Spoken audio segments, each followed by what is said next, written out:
Like, this is literally repeating all the mistakes we made as a company. I reached out to him about Bluesky, wanted to know what happened, and he told us. Apple released an ad this week for their new iPad Pro. It is called Crush. And so I didn't realize it was called Crush. There's like maybe a war on fake meat, on cultivated meat. DeSantis and a bunch of like buff/busty people standing around like a plate of meat. He died for our sins, but you guys are not ready for that conversation. The Met Gala was this week. I will never, ever get over Ocasio. She's infiltrating the institutions, though. She infiltrated them right up to the raw bar with a glass of champagne. Yeah. She did infiltrate, indeed.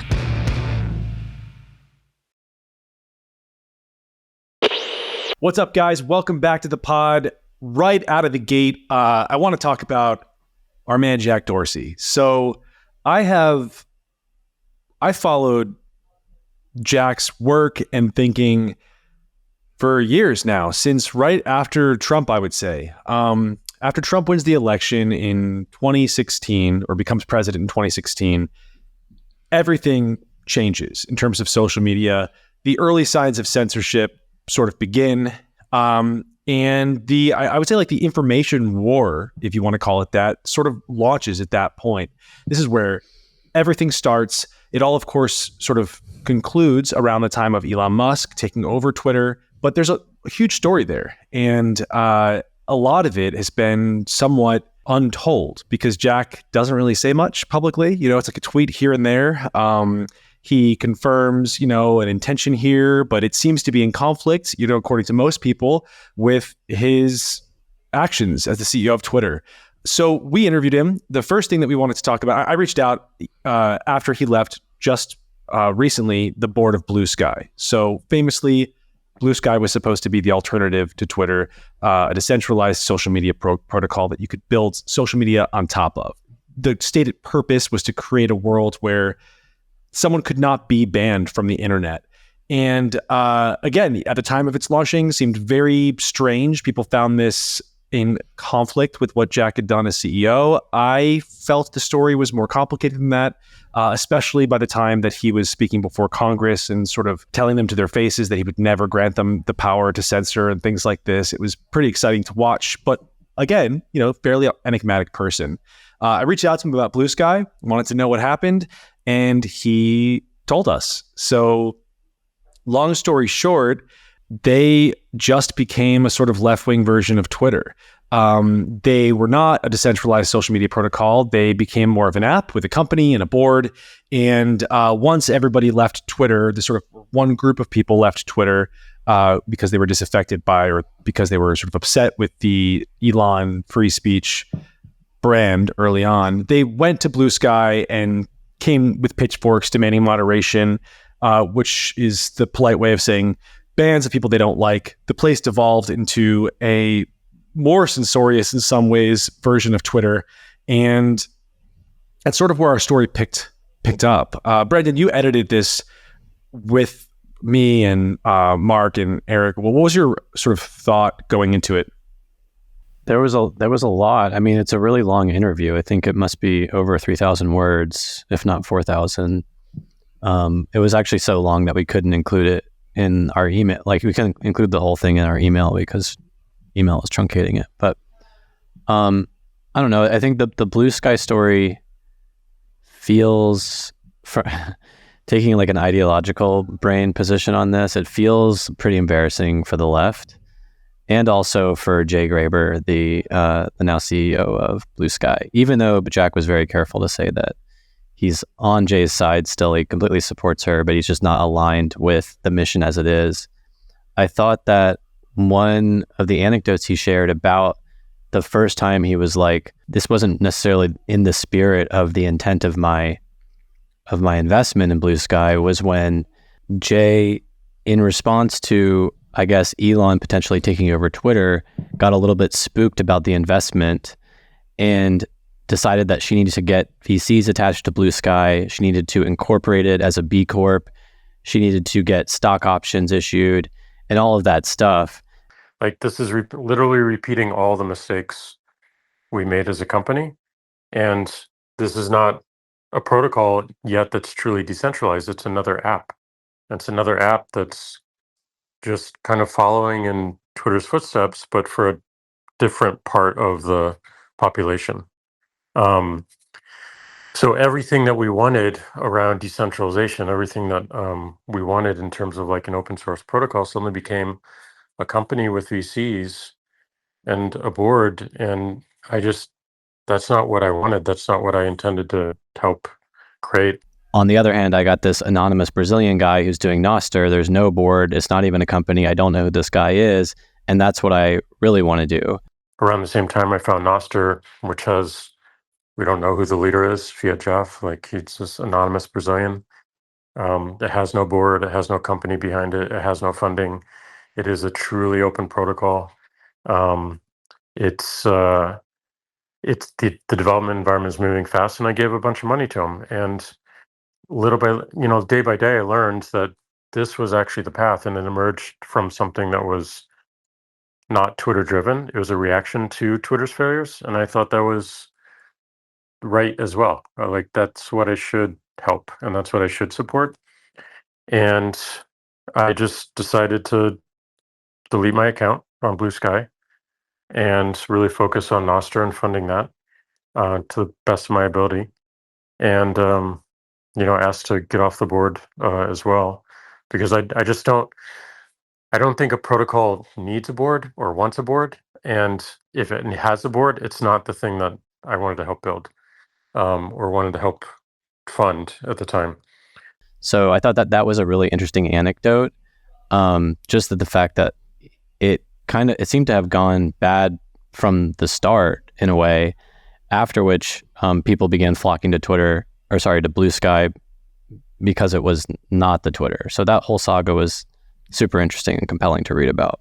We're getting flooded with people who are mad about Jack Dorsey now. This happens every time I write about Jack Dorsey. Anytime I write about him and his work and Twitter with any kind of nuance, people are frustrated. They think, this is a person who was the CEO of the company, and we asked him about this.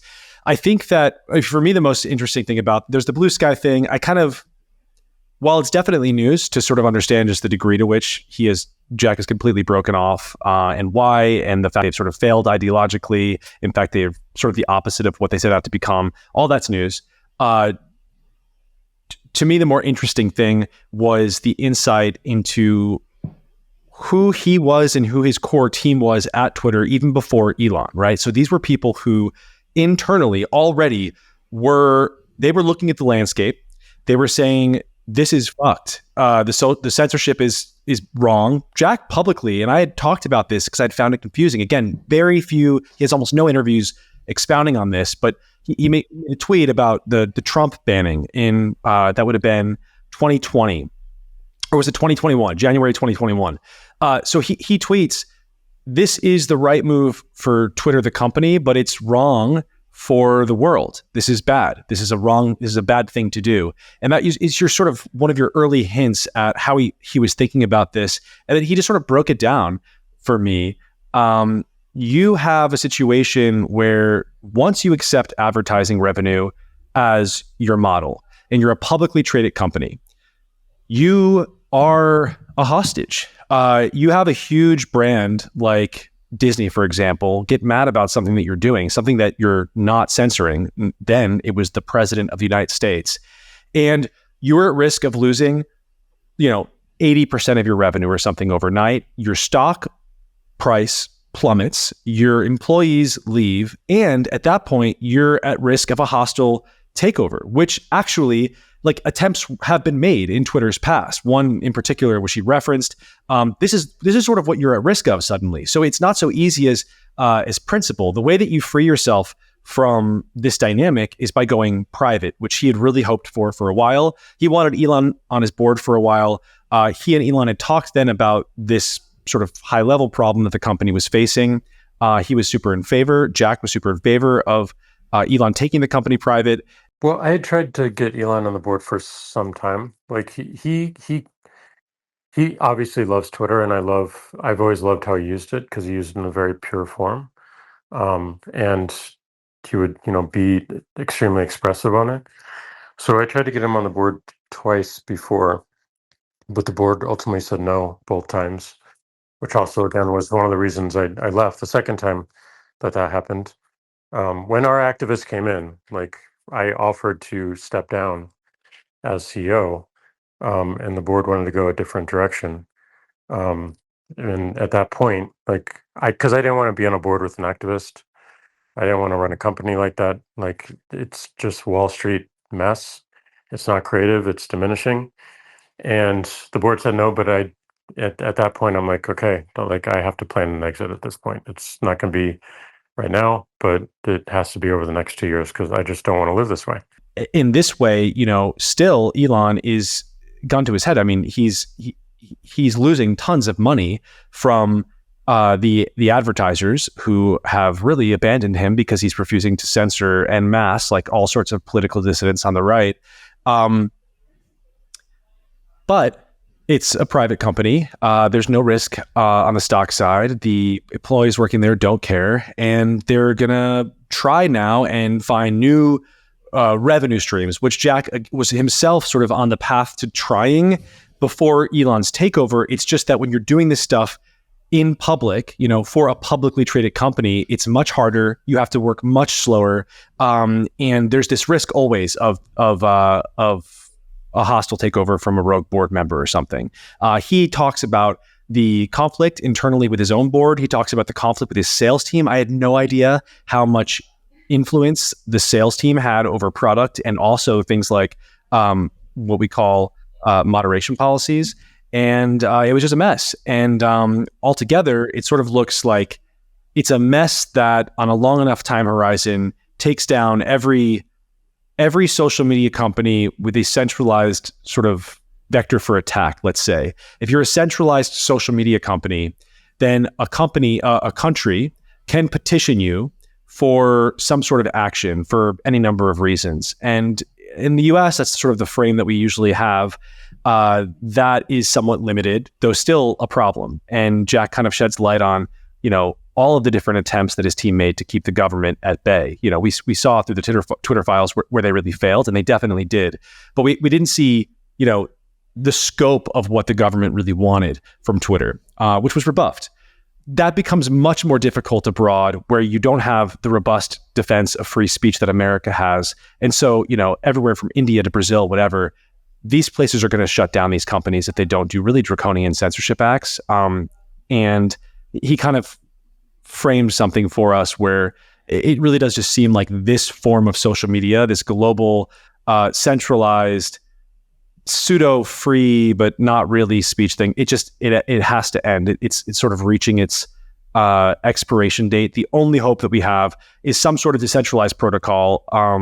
And that's a big question mark as to sort of if we get there. They're hard to use. They're sort of weird. Do people care enough? But certainly the old order is gone, and it was just totally riveting. Sanjana, what was your take? I mean, I thought it was a fascinating interview.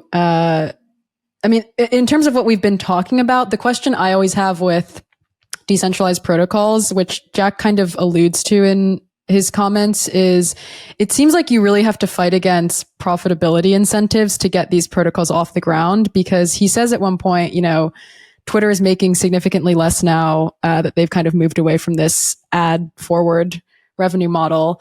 And so you kind of have to have a billionaire like Elon come in, it seems like, and be willing to take a lot of financial risk on board to move toward a more subscriber-based model.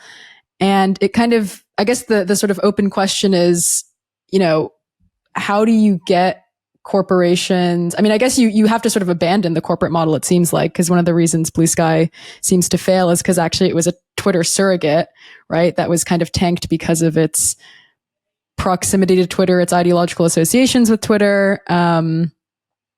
So I don't know. I sort of think, can you get a critical mass of people to build on a platform where there's not this kind of these cheap hits of ad revenue coming in all the time? Like that seems, I would hope you could, because I think I agree with Jack that, decentralized protocols are the only way moving forward to have a kind of not I don't know, dangerous censorship regime.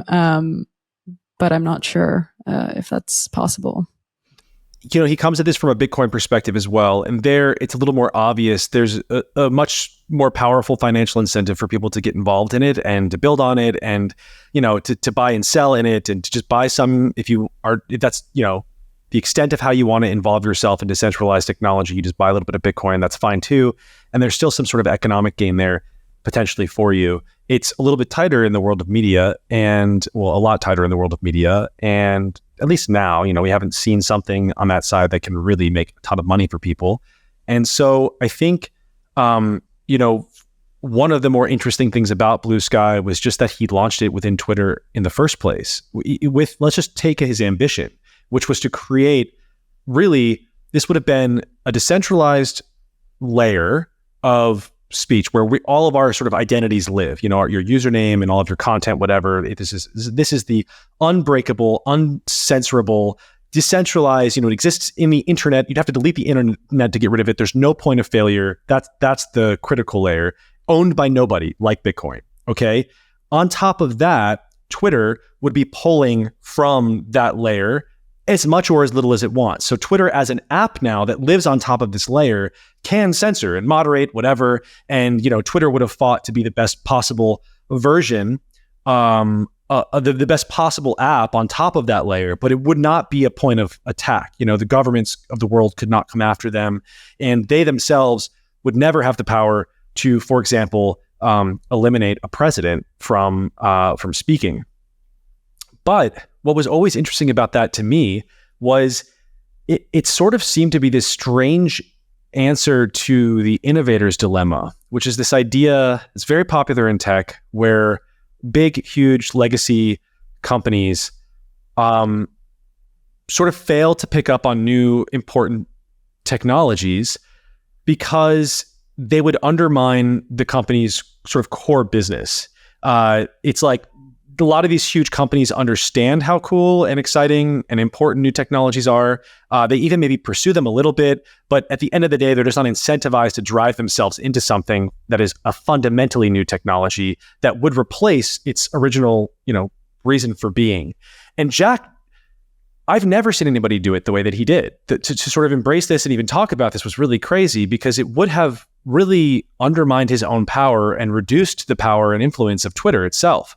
And it sort of never really came together, and he never got to see the dream all the way through. And now, of course, Bluesky spins off. It becomes a company, which was never the plan. It gets a board, never the plan, raises money, becomes its own kind of app. And it's just a totally different, timeline. But it was interesting that this person, who I do think is highly ideological and really deeply misunderstood by a lot of people, especially on the right, who just love to attack this person. People on the left love to attack him because he's a rich tech person. People on the right attack him because they really think that he was, sort of in a back room somewhere trying to ban all of the people that they liked. And it just wasn't, from what I can see, it just truly was never the case. He's a fascinating person. He's a really sort of, I can't think of anybody who's more sort of at odds with his public reputation, at least on some sort of like among the deeply online people. I don't know. I'm excited to see what happens next for social media, but I'm not hopeful after that interview for the future of sort of centralized technology solutions. Maybe I haven't been forever, but this was a great one. I really hope you guys go and check it out. It was awesome. I just am also a big fan of Jack's from afar. I mean, I live on Twitter, right? We all do. And it was cool to get to finally ask him all the questions that I had. And yeah, Bitcoin, he gives the price for 2030. I'm not going to tell you what it is. You got to go read. Moving on. We got to talk about another great American company, which is Apple and this crazy ass fucking commercial. Okay. I mean, basically, Apple released an ad this week for their new iPad Pro. And it's been hugely controversial. It is called Crush. And so I didn't realize it was called Crushed. Yeah, they named their advertisement. I think they name all their advertisements. But yeah, on YouTube it's Crush ! And the actual thumbnail on YouTube is an emoji with its eyes bulging out, about to be crushed, as the name suggests, between two metal panels. But basically the video itself is, there's a bunch of sort of instruments and other sort of artistic implements, paint brushes, cans of paint.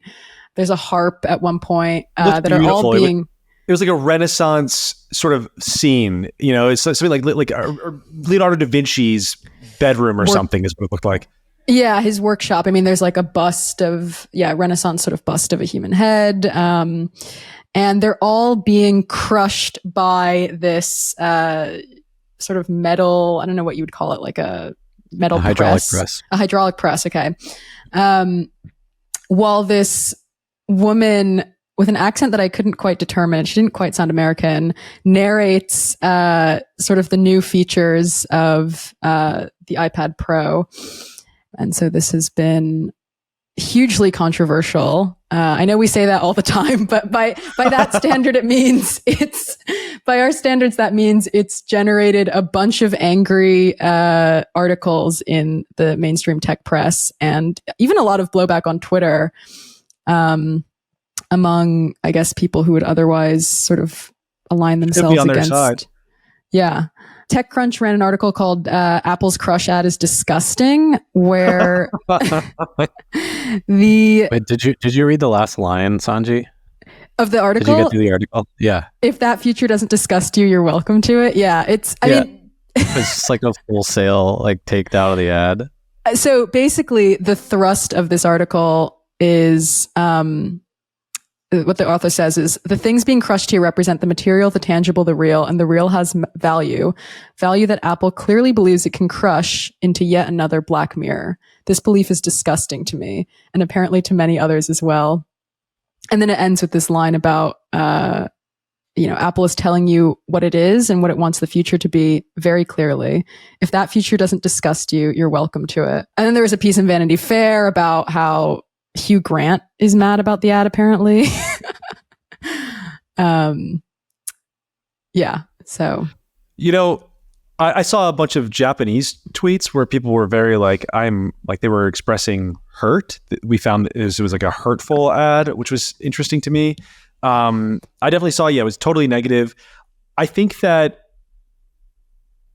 had this ad come out 15 years ago, the reception would have been totally different. And the reception would have been different because tech had not yet dominated everything that exists in the world. It, to me, felt, the idea of crushing all of these things is viscerally horrifying for someone who cares. For me, I know Bren totally disagrees, and we can get to it in a minute. No, I didn't. I mean, I understand why it's offensive. But I wouldn't say it's offensive. It's gross. It is kind of gross to me. Maybe is it gross? I don't like it. It's distasteful. It's distasteful. It is gross when the eyes pop out of the emoji at the end. Well, that's the least. I feel like that's the least gross part because you're crushing in a cartoon, basically.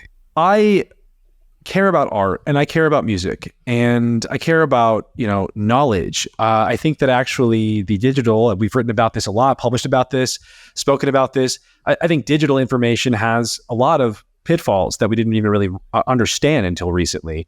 I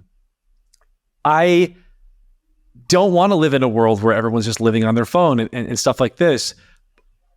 But the reason I think that it hit the way it did is because all of these industries, sort of anything in this space of information, have been destroyed by tech. So music and film and television and anyone writing, right? The revenues have all been gutted, and you have giants like Apple that are thriving. And so separate from just the visuals of destroying these things, I understand, I'm smart enough to understand that's not what they're really saying, right? They're saying it's all in one thing, whatever. Separate from the visuals of that, it is in poor taste because it's sort of like a victory lap after having pulverized all of these other people into oblivion. And I think emotionally, that's where a lot of people are coming from. Plus, people are just tired of living inside of their phones, I think. I did see one person do a reverse of the advertisement, which I thought was really interesting. He said, all you had to do was run it backwards. If you ran the ad literally in reverse, and so it starts crushed and destroyed, and then it opens it opens up and you see everything there, that would have been an interesting way to sort of show what the new, what is it, an iPad that was very thin is capable of. But yeah, didn't like it. I thought it was kind of funny that everybody said Apple, this is from Apple. How could Apple have done an advertisement like this? I mean, we've talked about Apple ads before. The last one was when they brought Mother Nature to the table and sort of apologized for Chinese slave labor. I don't think this was outside of the realm of what Apple is capable of now in an advertisement. It's been a long time since that 1985 Mac ad that people cannot let die. Like that was, guys, that was my age, okay? That's fucking 38 years ago. Get a new thing. Brandon, tell us why it was actually awesome. Well, my position is not that it's awesome. It's just that the reaction... Man, you fucking hate artists. Just say it. You hate artists. You hate musicians. You saw them getting smushed and you liked it. It made you feel something. I like those hydraulic press videos. I'm a fan in general. I thought that was clever, though, that they used that trend, because I don't know if you guys are aware of this, but hydraulic press videos are like a big thing. They have been on YouTube for some time. Yeah, I've seen them. So that was clever. But no, like my observation was that, you know, when I got on my feed, I don't know if I'm using teapot correctly, but like my teapot, I'm sure I'm not using that correctly, quite frankly.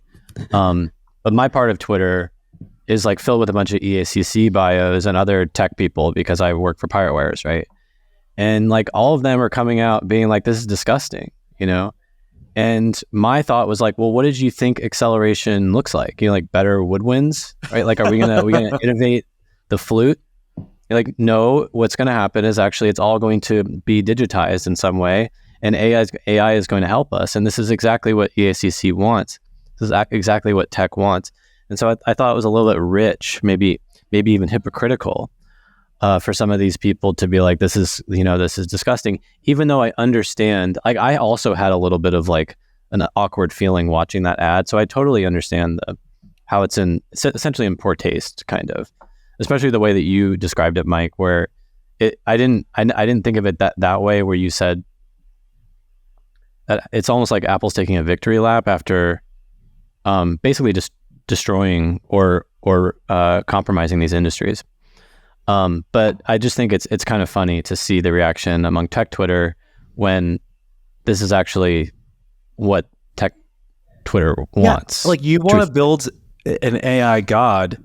Yeah, you know, like, you want to be jacked into the internet. We're talking about Borg shit right now, and you think that we're still going to be painting on an easel or something, and right, that's like, worth protecting or saving. Like, you got to pick a lane. You got to pick which one of them do you want. There's no way Apple didn't anticipate this. I think that like the rage that they knew this ad would provoke is probably part of it. I mean, I'm sure that we know it's flat now. We know it's a really flat thing that they have released.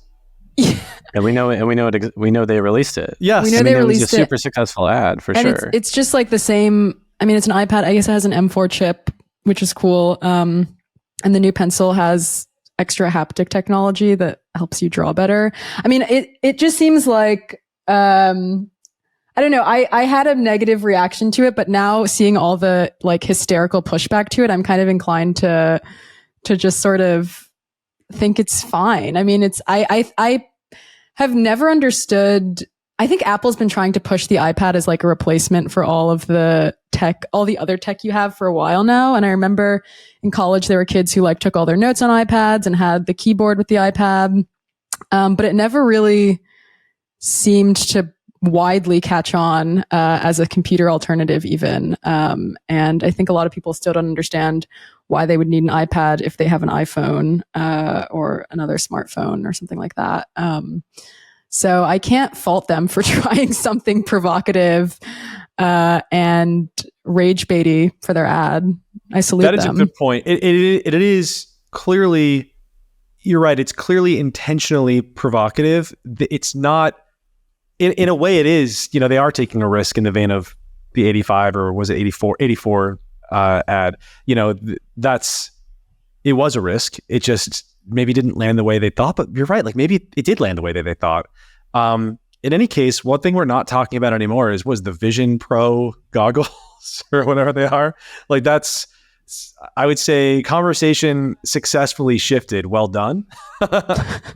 Brandon, last thoughts on your favorite new iPad? I think there's just it's funny. There's a very specific thing that happens, Sanjay, that you described that I think we don't have a word for, but we need one, where you like something, but then the reaction on Twitter is so cringe, or you dislike something, but the reaction on Twitter is so cringe that you like are forced to like it. After that, you're like, no, like I don't want to be associated with any of these people. I could see a lot of people maybe turning that way after that TechCrunch article, because that headline is pretty ridiculous. Reactionary standing. Yeah, once they get too reactionary standing, they become too crazy, too hysterical. This is how I feel maybe about the reaction against the protesters to a certain extent. It's like, okay, you almost want to be reactionary, be like, wait, hold on. Yeah, like, let's hear them out at this point. Don't shut them up. Yeah. This is America. Yeah. Because like the people who are mad about it are doing too much. We're trying to pass fucking legislation and shit. No, just everybody calm down. Let's talk about fake meat. Brandon. All right. So there's maybe a war on fake meat, on cultivated meat, I should say. I don't know. Last week, Ron DeSantis signed a total ban on cultivated meat in Florida. And then it's like a total ban. So like it's SB 104, that's the bill. It makes it unlawful for people to manufacture for sale, sell, hold, or offer for sale or distribute lab-grown meat in Florida. That means like it's like a black market of lab-grown meat would be illegal in Florida, right? Like you can't even like go over state lines and give it to somebody with that last word was distribute. And he's like pitching it on culture war grounds. This bill, he said today, Florida is fighting back against the global elite's plan to force the world to eat meat grown in a petri dish or bugs to achieve authoritarian goals. And there's been several other states that have either preceded Florida or begun to follow suit. In West Virginia and Texas, there was a ban introduced but not acted on. Alabama passed a similar ban, and now the governor just has to sign it. There are 2 bills in play in Arizona, and in Tennessee, the bill is in committee. So, I mean, the big question is like, why are Republicans states making an effort to ban cultivated meat, which is in like its nascent stages? There's currently no company selling cultivated meat. Like, what's going on here, I think is the question.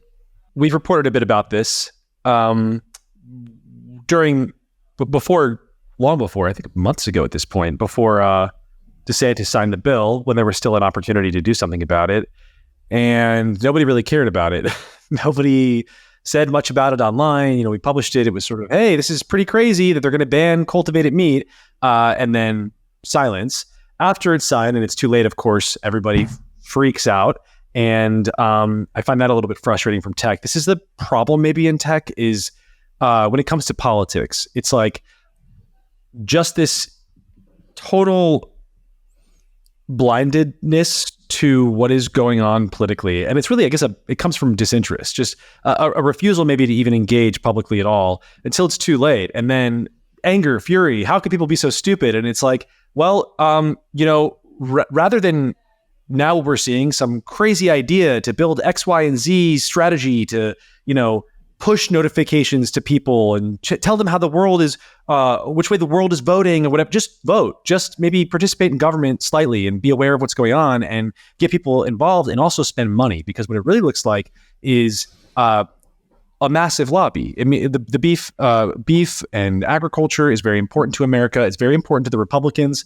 Every single person in Florida who was involved in this had taken money, even if it was just a very small amount, upwards from one of the big lobbying groups in the state. And it's just sort of very obvious at this point that beef is looking at what happened to milk. And this is from what we've heard from people working in dairy as well as people working in lab-grown meat.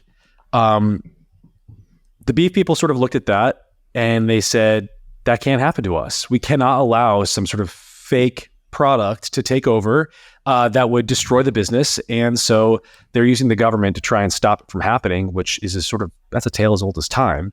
And they're going to keep going. They're going to keep winning. They're sort of trying now to compare. You see a lot of like influencers online saying this is like eat the bugs. I won't eat the bugs. Blah blah blah. It's the like trad right wing person. It's not. I don't know what people are talking about. It's not the same as eating bugs. And in fact, even people who are in support of lab grown meat, I've got all these private channels where people are talking about this. They are like, oh, tech people just don't know how to talk about this stuff. The average person looks at lab grown meat, the idea of, in a lab growing meat that is beef, genetically is actually beef, but no animal was killed. They look at that and they think this is the same thing as eating bugs. It's gross. They're the same thing. It's like, weird science freak show. That's not true. That's just not accurate. And that's not accurate because no one has to ban eating bugs. No one wants to fucking do it. It's like, I'm not eating crickets and you can't make me and I won't do it. But this is something that the average person either doesn't know about or would find interesting. I don't know many people who, when I talk about this, aren't like, oh, that's cool. Can that happen? What does that look like? How does it work? It's the problem here is not that people think it's horrifying. It's that people don't think it's horrifying. And I think it's just sort of in a way, this is a very classic kind of political fight. It's the way that it always happens. This is about money and this is about power. And it's not really about anything else from where I'm sitting. Sanjana, what do you think?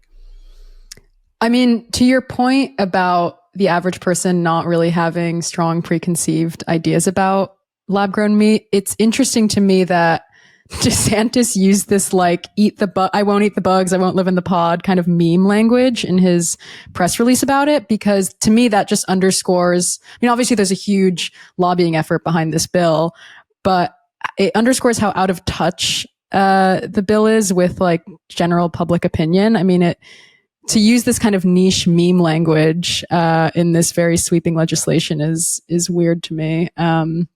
And honestly kind of ridiculous. Like that picture that has now gone viral of DeSantis and a bunch of like buff/busty people standing around like a plate of meat as he looks on. And that was like the kind of the picture that went viral, at least on Twitter, about the news of the ban. I think the difference for me between the reason the cattle industry, I would imagine, is probably even more scared about lab grown meat than the dairy industry is because I would imagine, I've never tried it, but I would imagine it probably tastes in some iterations almost indistinguishable from actual, non-lab grown meat. Whereas I'm currently drinking almond milk in my coffee because we've run out of milk and it's disgusting. And I think lots of people just don't like the taste of like oat milk, almond milk, soy milk, whatever.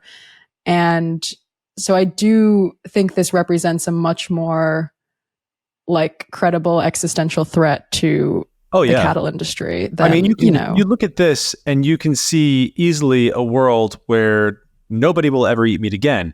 Now, this is where I think there is a legitimate bit of pushback, which requires kind of like a couple steps. So if you imagine not a world where people are forced to eat the fake meat, which is what everybody, anyone who's really animated on the issue in sort of against the lab grown meat always is like, well, we're not going to be living in this California style world where people are not allowed to eat beef anymore. And it's like, well, that's ridiculous. That's not up for vote. No one's trying to ban cow right now.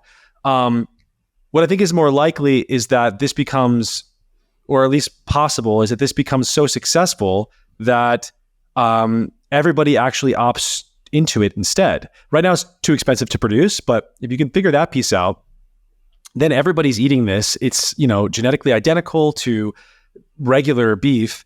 Why would you ever eat the other thing? If you could, spare an animal some suffering, I think probably a lot of people would do that. I think maybe some people wouldn't care, whatever, but enough would that it would change the market dynamic in such a way as beef, real beef from cows, would become much more expensive because there would be fewer of them.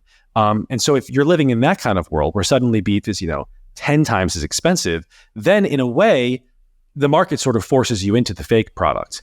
And so I guess in this way, you could argue, well, it's, people are going to be forced. Poor people are going to be forced to eat beef. Maybe. This is a lot of hypotheticals sort of across the way, but I do think that's probably the likeliest way that this potentially becomes something worth talking about. I also think it is worth asking a lot of questions about this. I think there should be testing and whatnot, but I don't think it makes any sense to be living in a world, let's say a state, where I can walk down to the corner store and buy a pack of cigarettes, but people can't run experiments on cultivated meat. It just, that to me is crazy. That is definitely not the future that we want to be living in. One of the other things that I thought was interesting, we were talking to a CEO of a cultivated meat company, and he mentioned cultivated meat from fish. And on the market side, we actually import like something like 60%, I think, of our fish from China. And he was like, look, like when you vote for a ban against cultivated meat, you're voting for more imports from China. And even the fish that we catch, that Americans catch, we send over to China for processing, and they send it back where we sell it. And so there's not only these arguments, you know, for, I don't know, safety and animal, like reducing animal cruelty. There are also like, you know, sort of trade reasons to at least prefer cultivated fish as well. I thought that was a really interesting point that like really I've never heard it before and nobody really talks about. Yeah, fish is just not a part of the situation. It's not a part of the conversation. I didn't know you could cultivate fish. I didn't meat. either until I was connected with this guy. Very interested to learn more. I mean, what is really a different? I saw this video a while ago, one of these shorts about salmon at Trader Joe's, which I had been eating because there's a Trader Joe's right by my place here in Miami. I think I know what you're about to say. And they were like, you know, eat this, not that. And they were like, you got to eat the fresh caught, not the farm raised. And that's a question where I have gone back and forth. I could swear that I've heard it in both ways my whole life. Someone saying this one's better or this one's better. So I never know which one is healthier. But they say, you know, you got to eat the fresh rather than the farm raised because look at the color of the farm raised before they add dye to it. And they showed you like a gray slab of fish. And I thought that's not possible. There's no fucking way that farm raised salmon looks like that. So I looked at the ingredients on a piece of salmon at Trader Joe's and there's food dye in it. It's like they straight up dye the meat. That's terrible. That's crazy, which is maybe the other piece of this that I'm thinking about, which is, our food is terrible. That is definitely true. I think that there is no doubt that all of the processes, chemicals, whatever that we're eating in packaged food and non-packaged food, right? Like, you know, you think that fish is safe, just a piece of fish, it is not safe. We have a lot of fights, you know, that are worth fighting. This is a hypothetical potential meat that is too expensive for most people to even touch right now. I would like them to work on it a little bit more before we make some kind of decision here. Yeah, I've seen those. I don't know if you guys have seen those videos of fishmongers pulling the parasites out of fish meat. Oh my God, no. It's disgusting. It's absolutely awful. I just try not to watch those videos. I still eat fish. How did RFK get the brainworm? It was some kind of meat, right? Maybe it was, no, he said, so that's another thing. He was like, I eat a lot of tuna fish. Maybe he was saying something else, but I did want to bring up tuna fish and mercury levels. Like it's undeniable. It's not controversial to say like people actually now avoid eating too much tuna because there's mercury. There's too much mercury in the tuna. And obviously cultivated meat would solve that. Like, I don't know why they would be putting mercury in their fish, but another point for cultivated fish meat. Sanjana, you represent Well, I was just going to say, like, I think so much of the pushback comes from these kind of like sci-fi ideas we have about what lab-grown food alternatives would be. Like, I'm thinking about, you know, the scene in Snowpiercer where you find out that the people in the back of the train are eating like these disgusting bug-filled like protein slabs. And I think that's what people imagine. But if you actually had a lab-grown meat alternative that was of higher quality than the average meat that people are buying in grocery stores, which is probably not like organic. In the case of fish, most of it is probably farmed. In the case of certain kinds of fish, it's probably farmed in China in like really disgusting farm ecosystems. I know we're talking about, you know, the cattle lab-grown beef ban, but it all seems connected.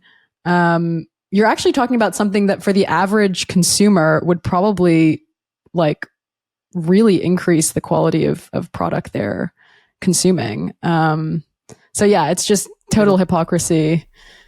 No, the only thing that's for certain is that in a world of really, really cheap, really, really high quality cultivated meat, a lot of farmers are going to lose their jobs. Like a lot of people working in beef and poultry are not going to be in work anymore. And we subsidize these industries. A lot of people have work in these industries. That's a big part of our economy. I think you have a lot of people maybe practically looking at this and saying, what are the trade-offs here? Get rid of this one random thing and potentially avert a whole labor apocalypse. Maybe that's a risk worth taking for certain people. And I think it reminds me a little bit of the Waymo stuff, when you had this sort of shadow war from the labor shadow war against self-driving cars in San Francisco.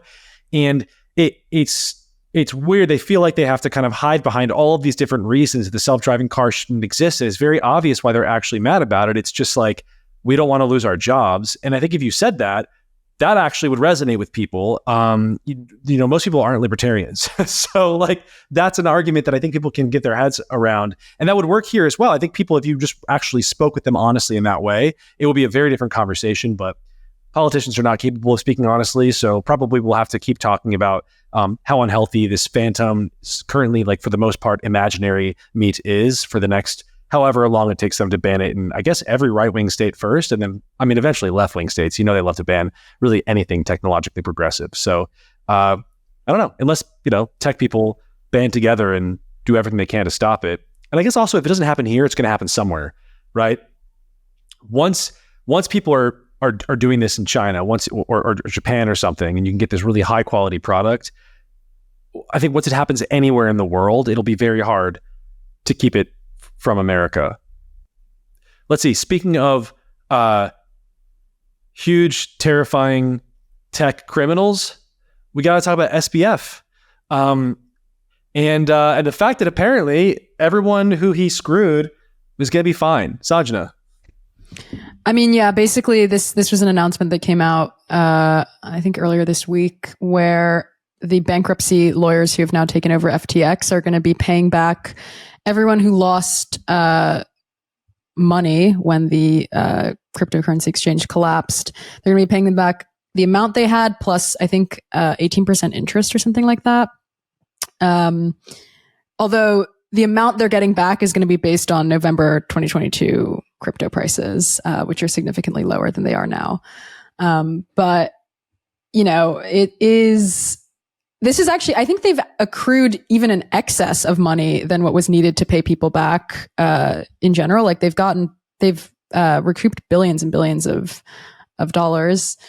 But yeah, it remains to be seen. But the point that people are making about how this is not actually making people whole is that, they presumably lost a lot of opportunity to, make investment profits on the money that they, weren't able to access during this 1.5 year long period. But TLDR, they're getting their money back. Which is what SBF said would happen. He said, "Give me a minute, and we're gonna get you all back to we're gonna get all your money back." And I don't know. I think people did believe him. They just didn't care. I think people just really wanted him to be punished. Yeah, this actually is a point that I think came up significantly in his trial, because this is like one of the primary arguments his lawyers were using for why he shouldn't get such a long sentence. And the judge, I believe, said something like, the problem at hand, the primary problem at hand isn't the fact that people lost all this money necessarily. It's that he engaged in this, really sustained, insidious kind of fraud, where he was intentionally misleading investors and there was no bookkeeping and all this stuff. Which I understand, but it does still seem like the kind of primary emotional argument for why he should get such a long sentence was that so many people had lost their livelihoods. And I understand that if you lose all of that money in November 2022 and then you get it back, there's a lot of time between November 2022 and May 2024 where you don't have access to those assets. But, he never struck me as like a Madoff type person who was genuinely trying to steal from people. I think that he was very just Adderall brained and Icarus type personality. Really thought, I mean, he definitely broke the law, and I think that he knew that he broke the law, sort of moving the funds over and using them to invest. But I don't know. I struggle with these kinds of, this was very much a witch burning. You had in SBF a person who everybody in the tech industry could point to and say, I'm not like that guy. Okay. Like, yeah, we all got crazy in, was it 2021, that massive bull run right before the crash? We all got crazy. Okay. We all were playing roulette with other people's money. And yeah, we all lost a lot and gained a lot and whatever. And it looked really bad. Don't look at my Instagram from back then. Mine's fine. I'm speaking hypothetically right now.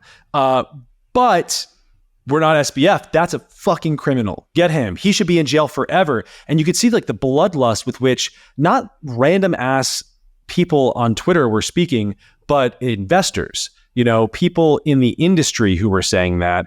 And it struck me as really just a kind of classic witch burning scenario where it wasn't really about SBF or what he did. In fact, I think when you talk to the average person, they don't really know what SBF did. It reminds me a bit of the Elizabeth Holmes stuff, which I think was a similar case, but slightly different in that, one, she definitely lied to it. There was actual certain real fraud involved in the way that she lied to investors. That doesn't bother me actually as much as putting people's health at risk with the blood tests. But even still, she went down. She should have gone down. Same thing with SBF. But I think both of their sentences reflect a broader climate that was very anti-tech. And both of these people were blamed for what a lot of people were doing. And while SBF was blamed for the crypto stuff, I think Elizabeth Holmes was blamed for a different kind of tech. This lots of huge rounds were being raised, and a lot of people in the press just didn't like were getting money to do world-changing things that seemed like science fiction, new fusion reactors and let's say remote power charging and crazy stuff in the space of meat and food and blood. And they just wanted to see someone pay the consequences for, I guess, everybody else. They just didn't like these people. And these people, again, Elizabeth Holmes, Sam Bankman-Fried, they broke the law. But I think that in a way, and certainly with SBF, he kind of he died for our sins. But you guys are not ready for that conversation. Or maybe the two of you are. Brandon, what do you think? I wonder if the effective altruists now are feeling vindicated, or if something happens where the reputational damage that they took is a little bit reversed from this. Because as I understand it, SBF, like the customers are being made whole because of maybe bets that SBF had made previous to FTX going down, and that they're just like playing out now, and now they have all this extra money that they can like help the customers be whole. And at the time, SBF was like the poster child of effective altruism, and when he went down, effective altruism, Will McCaskill, all of them basically just like had to go dark for a while because it was such a bad look for that movement. And I'm just curious about, what happens with effective altruists. Well, I still think they suck. And I still think that he sucks. I don't want to let's not get it twisted. Like he sucks. Yeah, and he's bad. He broke the law and like he should have gone to jail. Should he have gone to jail for 25 years? What are the technicalities of that? Can he like for good behavior get out in 2 years or something like that? Is there like a parole opportunity? Do we know? Let's see. I mean, he's trying to appeal. Sorry. No, you go ahead. I was going to say they're trying to use this now to appeal his sentence. But so like what? Okay, so what FTX did was they spent customer fund. They basically told customers, you have this much money in your account, but on FTX's side they had nothing to back that up. They had no fiat. They had they had maybe fake coins like the FTX coin, right? What's the difference between that and Madoff? I mean, Madoff ran a pyramid scheme, but he essentially at the same time. He was saying, I have this money when he didn't have that money. Well, I think intent matters. Like if your goal is to steal from people, that definitely matters. Right. Okay. So the distinction is intent. I think if someone is, it's like the difference between manslaughter and murder, right? Like you hit someone with a car by accident, or like you like speed up and you're like, fuck that old woman in the car in the crosswalk. Like that's super different, I think. And I think most people probably think. I'm fine with that. I'm fine with the difference between the two. Madoff got 150 years. Yeah. He was more than a life. And it was multiple life sentences or something crazy like that. They definitely wanted him to die in prison. They're like, no, you're not getting out. This is not like, your professor parents annoy us and we're going to blame you for something that a lot of people were doing that was crazy. This was like, he was definitely a villain. And it was much harder for them, I think, to recover the money that he stole. Right. I mean, there were rounds of repayments that they did to people. I don't know. This was like just a little bit before all of our, like this was years ago. I was definitely not writing about stuff back then when that happened. I feel like this is something that like Gen X people get really animated about. Madoff, that was like their big bad finance guy thing that happened. I, for one, am hopeful that we'll have more to come. I was going to say, like, I think with SBF and Elizabeth Holmes in particular, part of obviously what they did is bad. They're bad people and should have, their actions were bad and they should, be punished for them in some way or another. But the obsession with their individual personalities, like SBF, this whole thing about the way his sort of autism and like autistic savant qualities interacted with his business calculations and like things like how he would play video games during interviews and all this stuff. It was just, and of course the affair with what's her name? Oh my Glasses girl. Bankoff? Is that her name? No, Caroline Ellison. Yes, Caroline. And her writing, where like her old Tumblr that came out during the trial, where she was like writing about polyamory and stuff. It makes for good drama, and people love that. It was weird. It was like and then Elizabeth Holmes, the deep fake voice and the Steve Jobs turtlenecks. And she also, I think, had an affair, right? With her, was it her investor? Yeah, Sonny. The Indian guy. Her COO. The whole thing, both of them they're excited. It's like people, you know what? Say what you will about them. They're living a life. They are really you know what you can say about them, what you cannot take away from either of them? They were in the arena. They were both completely in the arena. And they were unique. I mean, weren't you going to meet like an Elizabeth Holmes? I don't know. No, never again. She was just, the concept of her was just punished. People are terrified now. Maybe this kind of thing wouldn't matter as much if we were doing ticker tape parades for people who are actually good and successful, but we're not. So we only get these high profile cases of the people who mess up being just absolutely brutalized. Even the people who have not done anything wrong, like sort of a Jack Dorsey, for example, or a Mark Zuckerberg, are completely hated. It does, I don't know, it's a weird sort of warning sign to people not to get involved. The Elizabeth Holmes and SBF, they are two people, they're both, I think SBF's a little bit younger than me, but Elizabeth Holmes is a little bit older than me. So it's like millennial type people. They grew up seeing a lot of people championed and celebrated, and tech was very much celebrated. It was an exciting place to be. No one's really seeing that anymore. So I do get a little bit nervous about that, like joking aside. I get nervous about the memes that we put out into society and how they impact young people who maybe see this and think, they actually internalize the real story in SBF or Elizabeth Holmes, which is not really about their crimes, but about their ambitions. And that's really, I think, why someone like Elizabeth Holmes was being punished. People thought that her ambitions were just obnoxious. She was this bajillionaire, raised a bunch of money, thought she was going to create this crazy blood testing thing that shouldn't exist. And the real science people said it can't exist. I think to a certain extent, that's why she was being punished. But again, she did also break the law. So I don't know, whatever. She's going to get out though, and less time than SBF, which I also think is not fair because, I do think the health thing for me complicates it quite a lot. Let's finish this one off with a very quick jaunt to the Met Gala. Brandon. Yeah, as Pirate Wire's listeners will definitely know, the Met Gala was at 4 p.m. on Monday of this week. But what Pirate Wire's listeners might not know is that just 12 hours previous to the beginning of the Met Gala at like 3 a.m, Condé Nast executives, Condé Nast runs the Met Gala and owns the magazine Vogue, of which Anna Wintour, I think, is still the editor-in-chief, and she puts on the Met Gala. They were in sort of intense bargaining sessions with the Condé Nast employees union. And by the way, this employees union is basically made up of like social media managers, TikTok creators, people with really, really easy jobs.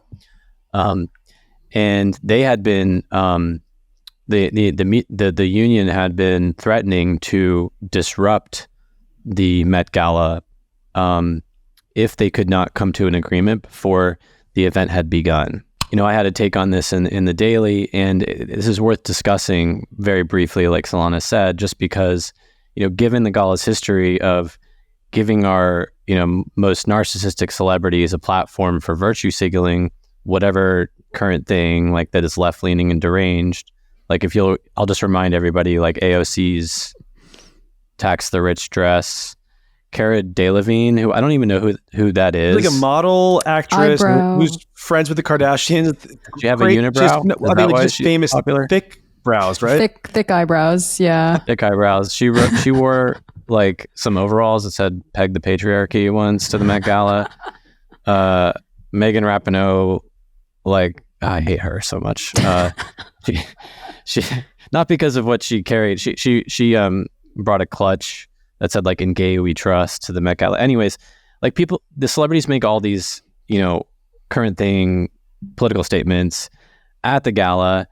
And it's shocking that Condé Nast passed up this great opportunity to actually highlight the plight of email workers' rights in America. They could have just allowed the union to disrupt the event and make a political statement. It's almost like none of these people have any principles at all when their fame or money or whatever is threatened. I will never, ever get over Ocasio, first of all, a socialist, sort of populist type person going to the Met Gala in the first place. The Met Gala is the kind of rich person spectacle that like the Joker would attack in a Batman movie. Okay. That's the level of place that we're talking about. So a socialist politician who's like, the people, we've got to fight for a living wage, would never in a million years. Not only that, she goes there wearing, this is COVID era. So she goes there unmasked, wearing a tax the rich, whatever dress.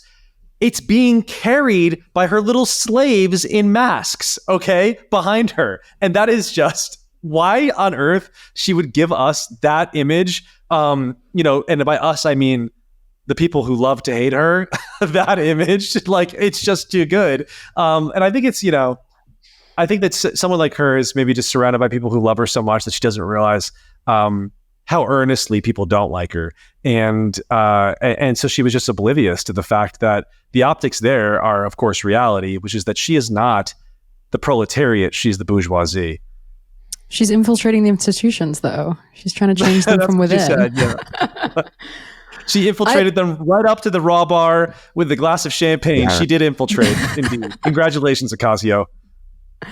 I thought the Met Gala this year was kind of based, honestly, which I know might be an unpopular take, just because their theme was so like tone deaf for the kind of virtue signaling the people who attend usually engage with. Like, the theme was this J.G. Ballard short story, The Garden, I think it's called In the Garden of Time or something like that, about this rich couple that's sort of drinking tea and, having a conversation while a ferocious mob encroaches on their property and threatens to destroy all of the cultural artifacts that they've sort of stockpiled in their home. Which I think is hilarious. I mean, it garnered like a bunch of angry op-eds in Teen Vogue, the New York Times, whatever. But, of course, there was a protest actually happening outside of the Met Gala at the time. And they kind of had, Kim Kardashian's dress went really viral, where she had this like extremely cinched waist. People were saying that she's like promoting an unhealthy body type, but it was designed by a guy, John Galliano, who was canceled up until very recently. And so, there was some wrong think, I think, on display at the Met Gala that, as a contrarian, I have to give it to them. it's very in vogue, the wrong think these days. More and more people are like, oh, I'm going to be bad. What's your bad opinion?